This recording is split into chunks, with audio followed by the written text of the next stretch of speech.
Let's speak to Emerlynne Gil. She is the Deputy Regional Director for Research at Amnesty International, and she joins us now from London. Thanks so much for being with us.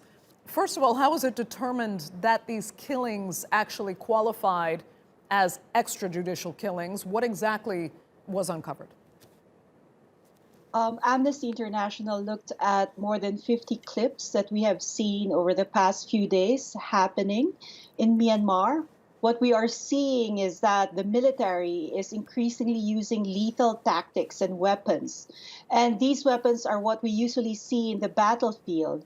And they are now being used against peaceful protesters and even bystanders.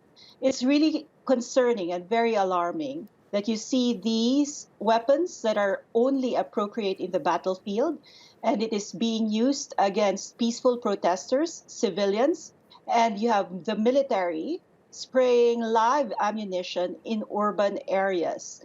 And as I said earlier, many of these killings amount to extrajudicial executions. Right. I'm not sure people will actually be shocked, though, to hear what you're accusing the military of now.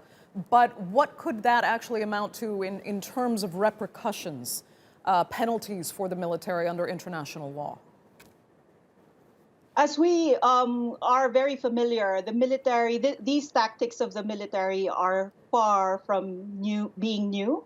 We have seen them use this a few decades ago in Myanmar. So the military is using strategies from an old playbook. But definitely what is different now is that these killings have never been before been seen, live streamed for the entire world to see. So now you have actual footage of human rights violations, killings of innocent people, peaceful protesters being live streamed to the entire world. And for sure, this will prompt international outrage. It may prompt international outrage, but what can the international community actually do about it, if anything? So, Andrea, what we're seeing here is actually a very emboldened military.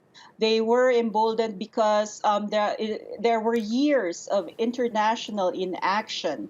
No, there was silence on the part of the international community on the grave human rights violations that were happening in Myanmar.